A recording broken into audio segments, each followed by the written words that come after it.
तर विद्यार्थी मित्र, आज आपण सामाजिक चळवळ social movement in India paper क्रमांक 4 यामधील आपण मागच्या तासाला सामाजिक चळवळीचा अर्थ हा भाग आपण बघितलेला आहे. सामाजिक चळवळीचा अर्थ काही विचारवंतांच्या व्याख्याच्या आधारे आपण त्याच्या स्पष्टीकरणासह तो अर्थ जाणून घेण्याचा प्रयत्न केले. त्यामध्ये सामाजिक चळवळ ही सर्वसमावेशक, पर्यायी आणि आमूलाग्र बदल घडवून आणण्यास सक्षम असते.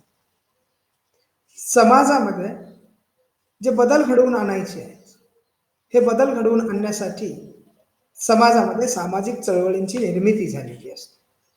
आमूलाग्र बदल असतात आणि ती सर्वसमावेशक अशा स्वरूपाची चळवळ असते.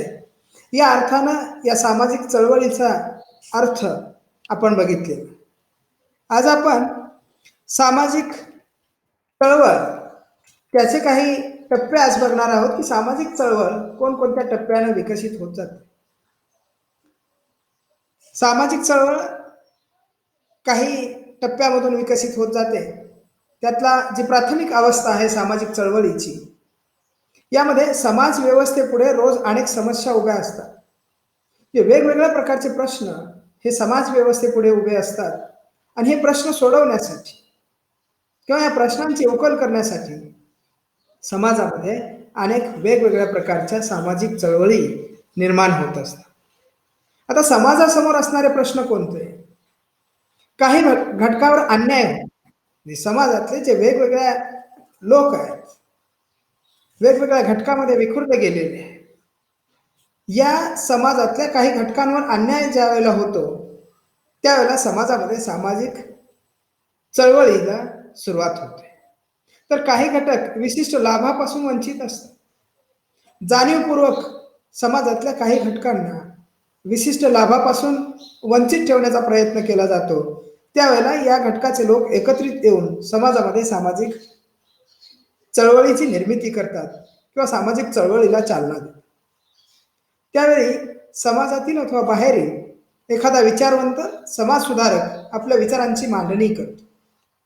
ज्या वेळेला समाजामध्ये अशा प्रकारचे प्रश्न निर्माण होतात त्यावेळेला एखादा विचारवंत, एखादा समाज सुधारक त्या घटकातील असेल किंवा त्या घटकाच्या बाहेरील असेल, तो या विचारांची मांडणी करून समाजातल्या या लोकांना एकत्रित करण्याचं काम करतो. समाजातल्या या लोकांची मूठ बांधून त्यांच्यावर होणारा जो अन्याय आणि अत्याचार आहे, त्या अन्याय आणि अत्याचाराला वाचा फोडण्यासाठी त्या समाजातील किंवा समाजाबाहेरील एखादा विचारवंत या विचारांची मांडणी करतो आणि त्या शोषित समाजाला आपल्याकडे आकर्षित करतो. ज्यांचं शोषण व्हायला लागलेलं आहे, ज्यांच्यावर अन्याय आणि अत्याचार होतात, त्या शोषित समाजाला तो एकत्रित करण्याचं काम, आपल्याकडे आकर्षित करण्याचं काम करतो आणि या लोकांना आपल्याकडे आकर्षित करून एक चळवळ उदयास आणतो, एक चळवळीची निर्मिती करतो आणि मग ही चळवळ उदयास येते आणि म्हणजेच समाज व्यवस्थेतील लोकात असणारी अस्वस्थतेची भावना सामाजिक चळवळीच्या निर्मितीची प्राथमिक अवस्था असते. समाजामध्ये जे लोक आपलं जीवन जगतात, समाजामध्ये जे लोक राहतात, त्या लोकांच्या मनामधील जी अस्वस्थतेची भावना असते, या भावनेपासूनच सामाजिक चळवळीची निर्मिती होते. पण त्यांना दिशा देणारा एखादा नेतृत्व त्या समाजातील किंवा समाजाबाहेरील या भावनांना जाणून घेण्याचा प्रयत्न करतो आणि या भावनांना जाणून या लोकांना आपल्याकडे आकर्षित करून सामाजिक चळवळीची निर्मिती करतो. ते मुळातच समाजामध्ये सामाजिक चळवळ का निर्माण होते? तर समाजामध्ये अनेक वेगवेगळ्या प्रकारचे प्रश्न निर्माण होतात. लोकांना त्यांच्या हक्कापासून वंचित ठेवलं जातं, त्यांचं शोषण केलं जातं आणि मग या शोषणाला वाचा फोडण्यासाठी, ज्यांचं शोषण केलं जातं त्यांना न्याय मिळवून देण्यासाठी समाजामध्ये सामाजिक चळवळीची निर्मिती होते किंवा समाजामध्ये सामाजिक चळवळ निर्माण होते. या सामाजिक चळवळीची ही प्रारंभीची अवस्था, पहिला टप्पा. सामाजिक चळवळीचा दुसरा टप्पा जर आम्ही बघितला तर ती संघटन अवस्था. आता नुसत्या समाजातल्या लोकांवर अन्याय होऊन चालणार नाही. तो अन्याय झालाय, पण या लोकांचं संघटन करावं लागतं.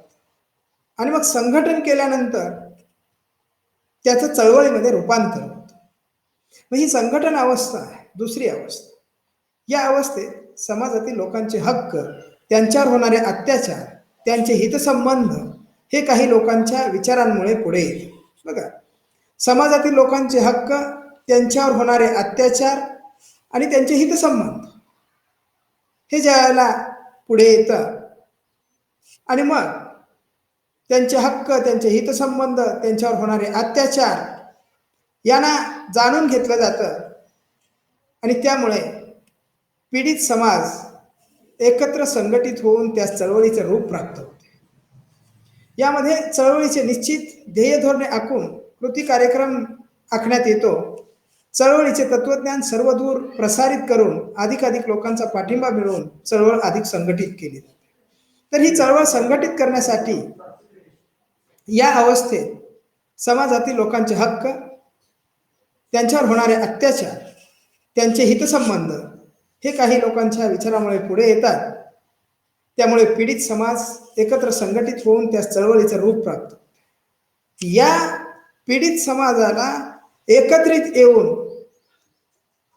त्यांच्या या हक्कासाठी, त्यांच्यावर होणाऱ्या अत्याचारासाठी, अन्यायासाठी ज्यावेळेला हे लोक संघटित होतात, त्यावेळेला या संघटित झालेल्या लोकांनी एक चळवळीचं रूप प्राप्त केलेलं असतं.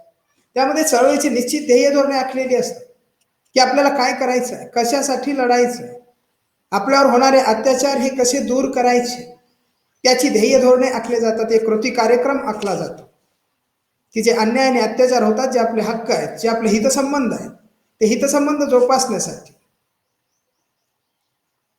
होणाऱ्या अत्याचाराचं निवारण करण्यासाठी काही कृती कार्यक्रम आखला जातो, ध्येय धोरणे आखले जातात आणि त्यानुसार सामाजिक चळवळ ही पुढे कार्यरत असलेली आपल्याला बघायला. चळवळीचे तत्वज्ञान सर्वदूर प्रसारित करून अधिकाधिक लोकांचा पाठिंबा मिळवला जातो. हे जे चळवळीचं तत्वज्ञान आहे की चळवळ कशासाठी आहे, चळवळ कुणासाठी आहे, चळवळीचं फलित काय असणार, हे जे ज्ञान आहे चळवळीचं तत्वज्ञान सर्वदूर प्रसारित करून अधिकाधिक लोकांचा पाठिंबा मिळवण्याचं काम या चळवळीतील काही लोक सातत्यानं करत असतात. हे संघटनात्मक अवस्थेची बांधणी करण्याचं काम या दुसऱ्या टप्प्यामध्ये होतं. चळवळ ज्यावेळेला तिसऱ्या टप्प्यामध्ये जाते, त्यावेळेला या चळवळीनं संस्थागत अवस्था प्राप्त केलेली असते, संस्थागत रूप प्राप्त केलेलं असतं, धारण केलेलं असतं. आणि मग ही संस्थागत रूप म्हणजे काय, तरी या तिसऱ्या टप्प्यामध्ये संस्थागत अवस्था येते. या अवस्थेत चळवळ समाजात प्रस्थापित होऊन लोकांवर तिचा प्रभाव पडतो. समाजामध्ये ही चळवळ प्रस्थापित झालेली असते आणि समाजातल्या लोकांवर या चळवळीचा प्रभाव पडलेला असतो. जसं मी सांगितलं की दलित उद्धारासाठीच्या चळवळी असतील, शिक्षणाच्या हक्कासाठीच्या चळवळी असतील, गुलामांवर होणाऱ्या अन्याय आणि अत्याचारासंबंधितल्या चळवळी असतील. या सर्व चळवळी या संस्थागत अवस्थेमधून गेलेल्या आहेत. या अवस्थेत चळवळ समाजात प्रस्थापित होऊन लोकांवर तिचा प्रभाव पडतो की अनेक लोक एकत्रित व्हायला लागतात. लोकांवर या विचारांचा, या चळवळीचा प्रभाव पडतो आणि त्याला समाज मान्यता प्राप्त होते. आणि मग खऱ्या अर्थानं समाज या चळवळीच्या पाठीशी उभा राहतो की ही चळवळ खऱ्या अर्थानं समाजाच्या उपयोगाची, समाजातील लोकांचे हक्क, त्यांचे अधिकार, त्यांच्यावर होणारा अन्याय किंवा त्यांना न्याय मिळवून देण्यासाठी ही चळवळ उपयोगाची आहे, असा विचार समाजामध्ये रुजला जातो आणि समाजामध्ये अशा चळवळींना मान्यता प्राप्त होते. चळवळीचे नियम, कार्यपद्धती ठरवली जाते आणि मग नियम ठरतात की आपल्याला कशा पद्धतीनं ही चळवळ पुढे घेऊन जायचं आहे. कशा पद्धतीनं या चळवळीची कार्यपद्धती असेल, नियम ठरतात, कार्यपद्धती ठरते. चळवळीचे ध्येय व उद्दिष्ट साध्य होण्याचा टप्पा यामध्ये संस्थागत अवस्थेमध्ये असतो. ध्येय आणि उद्दिष्ट साध्य होण्याच्या टप्प्यात चळवळ आलेली असते. चळवळीपुढे विशेष कार्यक्रम शिल्लक राहत नाही. परिणामी चळवळीच्या कार्यक्रमांची अंमलबजावणी करण्याची गरज नसल्याचा विचार अनुयायांमध्ये येऊन संस्थागत अवस्था तयार होते आणि हळूहळू अनुयायी चळवळीतून बाहेर पडतात. म्हणजे ध्येय उद्दिष्ट साध्य झाल्यानंतर मग हळूहळू या चळवळीमध्ये जे अनुयायी आहे ते अनुयायी हळूहळू या चळवळीतून बाहेर पडण्याचं काम करतात आणि या चळवळीला संस्थागत अवस्था, संस्थागत रूप प्राप्त झालेले असते. आणि चौथा टप्पा असतो विनाश अवस्था. चळवळ या हक्कासाठी, उद्दिष्टासाठी, हेतूंसाठी, ध्येयासाठी उगम पावतात. वेगवेगळ्या समाजातल्या माणसांना त्यांचे हक्क मिळवून देण्यासाठी, काही उद्दिष्ट साध्य करण्यासाठी, विशिष्ट अशा हेतूंसाठी, ध्येयांसाठी चळवळी समाजामध्ये निर्माण झालेल्या असतात. वेगवेगळ्या चळवळींची उदाहरणं देता येतील. अशा अनेक चळवळी विशिष्ट अशा हेतू, उद्दिष्ट आणि हक्कांसाठी निर्माण झालेल्या असतात आणि त्यांची पूर्तता झाली की चळवळीतील अनुयायी चळवळीपासून दुरावून तिच्या विघटनाची प्रक्रिया सुरू होते. आणि मग या ज्या गोष्टींसाठी, ज्या घटकांसाठी चळवळीची निर्मिती झाली आहे त्या गोष्टींची पूर्तता झाल्यावर, त्या उद्दिष्टांची पूर्तता झाल्यावर चळवळ हळूहळू विनाशाकडे गेलेली आपल्याला बघायला मिळते किंवा चळवळ हळूहळू विनाशाकडे जाते. तिच्या विघटनाची प्रक्रिया सुरू होते. तिचा विनाश, तीच तिची विनाश अवस्था होय. चळवळीचे रूपांतर संस्थेत झाले की तिची चळवळ राहत नाही. आणि मग संस्थागत अवस्था या चळवळीनं स्थापन केली की मग ती चळवळ राहत नाही, व्यवस्थेचाच ती एक भाग बनून जाते. आणि मग ही चळवळीची अवस्था संपलेली असते. तर कोणती समाजामध्ये सुधारणा घडवून आणण्यासाठी ज्या वेगवेगळ्या चळवळी समाजामध्ये, सामाजिक चळवळी निर्माण होतात, या चळवळी या 4 अवस्थांमधून जातात. प्राथमिक अवस्था, ती समस्या, लोकांवर होणारा अन्याय आणि अत्याचार, लोकांना जे विशिष्ट लाभापासून वंचित ठेवलं जातं त्यासाठी लोक एकत्र येण्याचा विचार करतात किंवा एखादा नेता लोकांना एकत्र आणतो, समाज सुधारक लोकांना एकत्र. दुसऱ्या अवस्थेमध्ये संघटन अवस्था येते चळवळीची. आणि मग संघटन निर्माण होतं, समाजातले अनेक लोक संघटित होतात, त्या विशिष्ट उद्दिष्टांच्या पूर्तीसाठी लोक एकत्र येतात आणि या अवस्थेमध्ये एकत्र येऊन समाजामध्ये एक सामाजिक चळवळीला सुरुवात होते. तिसरा टप्पा येतो संस्थागत अवस्था.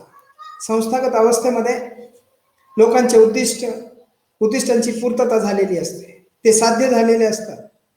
ज्यासाठी चळवळीची निर्मिती झाली आहे ते चळवळीचं फलित, चळवळ यशस्वी झालेली असते.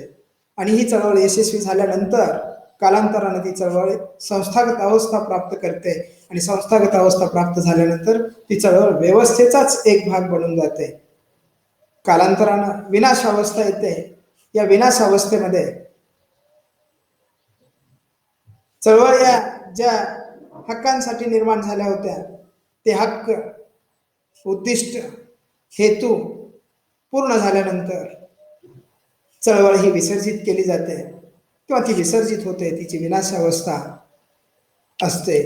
या 4 टप्प्यांमधून सामाजिक चळवळ जात असते किंवा सामाजिक चळवळीची निर्मिती होते.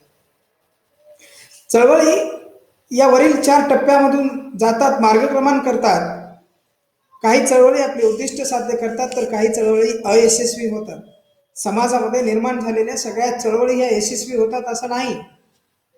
बहुतांश चळवळी आपले उद्दिष्ट साध्य करतात, पण काही चळवळींना आपलं उद्दिष्ट साध्य करता येत नाही. जे उद्दिष्ट ठरवले त्या उद्दिष्टापर्यंत जाता येत नाही आणि मग अशा वेळेला या समाजातल्या निर्माण झालेल्या चळवळी या अयशस्वी ठरतात, अपयशी ठरतात.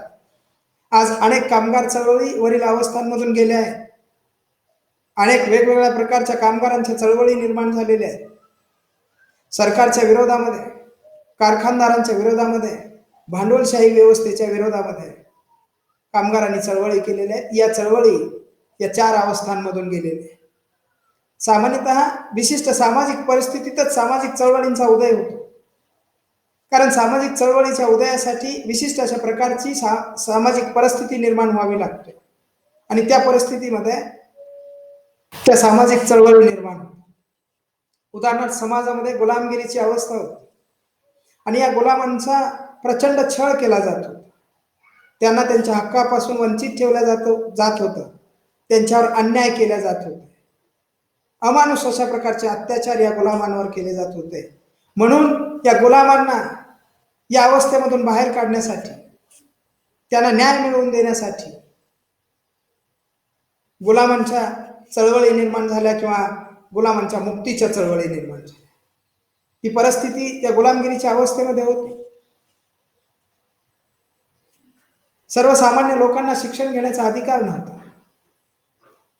शिक्षण फक्त ब्राह्मण वर्गातील लोकांनी घ्यायचं आणि ब्राह्मणेतर वर्गातील लोकांना शिक्षणाचा अधिकार नव्हता. ही परिस्थिती या समाजामध्ये होती. ज्यावेळेला अशा प्रकारची परिस्थिती निर्माण झाली त्यावेळेला महात्मा फुले आणि सावित्रीबाई फुले यांनी या परिस्थितीमध्ये समाजातील सर्वच घटकातल्या लोकांना शिक्षणाचा हक्क, शिक्षणाचा अधिकार मिळावा यासाठी लढा दिला. एक चळवळ निर्माण केली आणि ही सर्वसामान्यांच्या शिक्षणाच्या हक्काची चळवळ समाजामध्ये रुजली. ही परिस्थिती निर्माण झालेली होती. आज तशी परिस्थिती नाही आहे. समाजातल्या सर्वच लोकांना शिक्षणाचा अधिकार मिळालेला आहे. आज ही चळवळ निर्माण होणार नाही, कारण परिस्थिती समाजामध्ये अशी होती की ज्या वेळेला सर्वसामान्य लोकांना शिक्षणाचा अधिकार नव्हता, म्हणून ही समाजामधली सामाजिक चळवळ निर्माण झालेली आपल्याला बघायला. ही परिस्थिती, ही सामाजिक चळवळीच्या उदयाचे कारण की समाजामध्ये जी परिस्थिती निर्माण झाली आहे त्याच्यावरती त्या त्या काळातल्या सामाजिक चळवळी किंवा सुधारणावादी चळवळी निर्माण होत असतात. म्हणजेच प्राप्त सामाजिक परिस्थितीविषयी लोकांच्या मनात असमाधानाची भावना निर्माण होते. जी सामाजिक परिस्थिती आहे वास्तवात असणार त्या सामाजिक परिस्थितीविषयी ज्या वेळेला लोकांच्या मनामध्ये असमाधानाची भावना निर्माण होते त्यावेळेला समाजामध्ये या व्यवस्थेला बदलवून टाकण्यासाठी सामाजिक चळवळींची निर्मिती होते किंवा निर्माण होत असते. आपल्यासारखेच इतरही असंख्य लोक असमाधानात आहेत अशी जाणीव त्यांच्यात निर्माण होते. की ज्या वेळेला एकाच व्यक्ती ही असमाधानी नाही आहे समाजातली, पण आपल्यासारखेच समाजातले असंख्य लोक या समाजातल्या व्यवस्थेविषयी असमाधानी आहे असं ज्या वेळेला वाटायला लागतं त्यावेळेला या समाजामध्ये सामाजिक चळवळींची निर्मिती होते. कोणीतरी पुढाकार घेऊन लोकांच्या मनातील असंतोषाला वाचा फोडणे, काही नैमित्तिक अन्यायकारक घटना घडणे व त्याला तीव्र प्रतिक्रिया उमटणे इत्यादी गोष्टी घडून आल्या की समाजामध्ये सामाजिक चळवळी निर्माण होत असतात. समाजातील समूहांमध्ये जर असमाधान, सापेक्ष वंचिततेची परिस्थिती, व्यवस्थेबद्दल वैफल्यता असेल तर समाजामध्ये सामाजिक चळवळींचा उदय होतो. या सामाजिक चळवळी समाजातल्या व्यवस्थेला बदलवून टाकण्यासाठी, समाजातल्या लोकांना त्यांचे हक्क मिळवून देण्यासाठी, त्यांना न्याय मिळवून देण्यासाठी, समाज हितासाठी समाजामध्ये सामाजिक चळवळी निर्माण होत असतात किंवा ते निर्माण झालेले असतात. म्हणून या टप्प्यांचा विचार आपण या ठिकाणी केला. गेल्या काही दशकामध्ये सामाजिक चळवळींचे समाजशास्त्र हे समाजशास्त्राचे विस्तारत असलेले आहे. कारण गेल्या काही दशकांमध्ये सामाजिक चळवळींचं समाजशास्त्र, कारण समाजामध्ये ज्या सामाजिक चळवळी निर्माण झाल्या त्या चळवळीमध्ये लोकांचे एकमेकाशी असणारे संबंध, त्या चळवळीतल्या लोकांचं एकमेकाशी असणारं वर्तन, त्या चळवळीतल्या लोकांनी एकमेकाशी केलेला व्यवहार, या सगळ्या गोष्टींचा विचार करता सामाजिक चळवळीचं समाजशास्त्र हे समाजशास्त्राचे विस्तारात असलेलं रूप आपल्याला बघायला मिळतं. भारतातील आदिवासींच्या आणि शेतकऱ्यांच्या उठावांचे अथवा चळवळींचे अध्ययन हा भारतीय इतिहासाच्या तसेच लोकसमूहांच्या अभ्यासाच्या परंपरेतील प्रमुख प्रवाहाचा भाग आहे. सामाजिक चळवळी या विशेषतः ऐतिहासिक, मानसशास्त्रीय आणि समाजशास्त्रीय या 3 दृष्टिकोनातून अभ्यासता येतात. सामाजिक चळवळींचा अभ्यास हा ऐतिहासिक दृष्टिकोनातून करता येतो, मानसशास्त्रीय दृष्टिकोनातून करता येतो आणि समाजशास्त्रीय दृष्टिकोनातून करता येतो.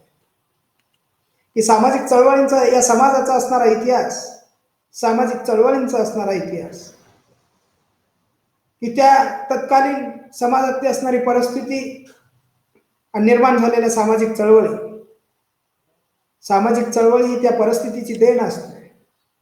म्हणून ऐतिहासिक दृष्टिकोनातून या सामाजिक चळवळींचा अभ्यास आपल्याला करता येतो. समाजामध्ये या सामाजिक चळवळींचा अभ्यास मानसशास्त्रीय दृष्टिकोनात, चळवळीत सहभागी झालेल्या माणसांची सायकोलॉजी, माणसांचं मानसशास्त्र काय, ते कशासाठी चळवळीमध्ये सहभागी होतात, एवढ्या मोठ्या प्रमाणावर लोक एकत्र काय येतात, या मानसशास्त्रीय दृष्टिकोनातून सामाजिक चळवळींचा अभ्यास करता येतो. आणि समाजशास्त्रामध्ये खऱ्या अर्थानं समाजातल्या व्यवस्थेला हादरा देणाऱ्या या सामाजिक चळवळी असतात किंवा व्यवस्थेला बदलवून टाकणाऱ्या असतात. समाजातल्या व्यवस्थेला विरोध करणाऱ्या, व्यवस्थेतल्या नियमांना विरोध करणारे असतात, नियम बदलवणारे असतात. जी समाजाची जी स्ट्रक्चर आहे, जी संरचना आहे, या संरचनेमध्ये बदल घडवून आणण्यासाठी समाजामध्ये सामाजिक चळवळी निर्माण झालेल्या असतात. या समाजातल्या सामाजिक चळवळींचा प्रभाव हा समाजातल्या अनेक लोकांवर पडत असतो किंवा अनेक लोकांच्या जीवनावर या सामाजिक चळवळीतल्या उद्दिष्टांचा, सामाजिक चळवळींच्या विचारांचा किंवा सामाजिक चळवळीच्या फलिताचा प्रभाव हा समाजातल्या अनेक लोकांच्या वर्तनावर होत असतो. म्हणून समाजामध्ये किंवा समाजशास्त्रामध्ये या सामाजिक चळवळींचा अभ्यास केला जातो. नागरिकांचे नागरी आणि लोकशाही अधिकार हे संसदीय शासन व्यवस्थेमध्ये सुरक्षित नाही, कारण समाजातल्या लोकांचे जे लोकशाही अधिकार आहेत, त्यांचे हक्क आहेत, हे या संसदीय शासन व्यवस्थेमध्ये सुरक्षित नाही आहे. म्हणूनच नागरिकांच्या मूलभूत हक्कांच्या सुरक्षिततेसाठी चळवळीमध्ये वाढ झाली आहे. जे नागरिकांचे मूलभूत हक्क आहेत, हे मूलभूत हक्क अबाधित राखण्यासाठी समाजामध्ये सामाजिक चळवळी निर्माण होतात. माणसांचे मूलभूत हक्क, न्याय, स्वातंत्र्य, बंधुता हे मूलभूत हक्क माणसांचे आहेत आणि हे हक्क अबाधित राखण्यासाठी समाजामध्ये सामाजिक चळवळी निर्माण होत असलेल्या आपल्याला बघायला मिळते. सामाजिक चळवळींचे वर्गीकरण प्रामुख्याने भाषिक, धार्मिक, जातीय, वांशिक, सांप्रदायिक, शेतकरी, कामगार, आदिवासी, विद्यार्थी आणि स्त्रिया यासोबतच सामाजिक चळवळींच्या सुधारणावादी, परिवर्तनवादी आणि क्रांतिकारी स्वरूपाच्या देखील करता येते. या सामाजिक चळवळींचं जे वर्गीकरण आहे, त्यामध्ये भाषिक स्वरूपाच्या सामाजिक चळवळी आहे की 2 भाषिक समूहामधील संघर्ष, धार्मिक सामाजिक चळवळी आहे, धर्म सुधारणावादी सामाजिक चळवळी किंवा वेगवेगळ्या धर्मांनी निर्माण केलेल्या सामाजिक चळवळी, जातीय सामाजिक चळवळी आहे, वेगवेगळ्या जातीतल्या लोकांसाठी निर्माण झालेल्या सामाजिक चळवळी, विशिष्ट जातीतल्या लोकांना त्यांचे हक्क आणि अधिकार मिळवून देण्यासाठी या जातीतले लोक एकत्र येतात आणि समाजामध्ये सामाजिक चळवळीची निर्मिती करतात किंवा समाजामध्ये सामाजिक चळवळ निर्माण करतात. वांशिक सामाजिक चळवळी आहे, सांप्रदायिक आहे आणि शेतकऱ्यांनी त्यांचे हक्क त्यांचे अधिकार, त्यांच्यावर होत असणारा अन्याय याचं निराकरण करण्यासाठी शेतकऱ्यांनी समाजामध्ये सामाजिक चळवळींची निर्मिती केली. आज आपण बघतो की अनेक वेगवेगळ्या प्रकारचे शेतकरी संघटना या देशामध्ये निर्माण झालेले. वेगवेगळ्या प्रदेशामध्ये शेतकऱ्यांच्या संघटना कार्यरत आहेत. शेतकऱ्यांच्या जीवनामध्ये आमूलाग्र बदल घडवून आणण्यासाठी, त्यांच्यावर होत असणारा अन्याय आणि अत्याचार दूर करण्यासाठी, त्यांच्या शेतीमालाला योग्य असा भाव मिळवून देण्यासाठी शेतकरी एकत्र येऊन समाजामध्ये शेतकरी हिताच्या चळवळी निर्माण करतात. आज आपण बघतो की शेतकऱ्यांच्या शेतीमालाविषयी जे कायदे निर्माण झाले, या कायद्याच्या विरोधामध्ये शेतकऱ्यांनी चळवळ निर्माण केली. दिल्लीमध्ये जवळजवळ 1 महिना शेतकरी धरणे आंदोलन करतायत. संपूर्ण देशातले शेतकरी एकवटले या व्यवस्थेच्या विरोधामध्ये, सरकारच्या विरोधामध्ये, आणि जे अन्यायकारी कायदे सरकारने शेतकऱ्यांवर लादले आहेत, या कायद्यांना रद्द करण्यासाठी शेतकऱ्यांनी या चळवळी निर्माण केलेल्या आपल्याला बघायला. कामगारांच्या चळवळी आहेत. आदिवासींनी त्यांच्या हक्कासाठी, त्यांच्या न्याय मागण्यासाठी चळवळी निर्माण केली. विद्यार्थ्यांच्या चळवळी आहेत. अनेक वेगवेगळ्या प्रकारच्या विद्यार्थ्यांच्या संघटना या देशामध्ये कार्यरत आहेत. महाविद्यालय असतील किंवा विद्यापीठे असतील किंवा वेगवेगळ्या विचारांनी प्रेरित होऊन या विद्यार्थी संघटना कार्यरत असलेल्या आपल्याला बघायला. जसं अखिल भारतीय विद्यार्थी परिषद आहे, स्टुडंट फेडरेशन ऑफ इंडिया आहे, all India student federation of India आहे. अशा वेगवेगळ्या प्रकारच्या विद्यार्थ्यांच्या संघटना निर्माण होऊन विद्यार्थी हितासाठी हे विद्यार्थी वेगवेगळ्या प्रकारच्या चळवळी करत असलेले आपल्याला बघायला. स्त्रियांसाठीच्या चळवळी आहे. मुळातच स्त्री भ्रूण हत्येसारखा विषय आहे. स्त्रियांचं प्रमाण हे पुरुषांच्या प्रमाणापेक्षा कमी होत चाललंय. दर 1000 पुरुषामागे 927, 933, 935 अशा प्रकारचं स्त्रियांचं प्रमाण.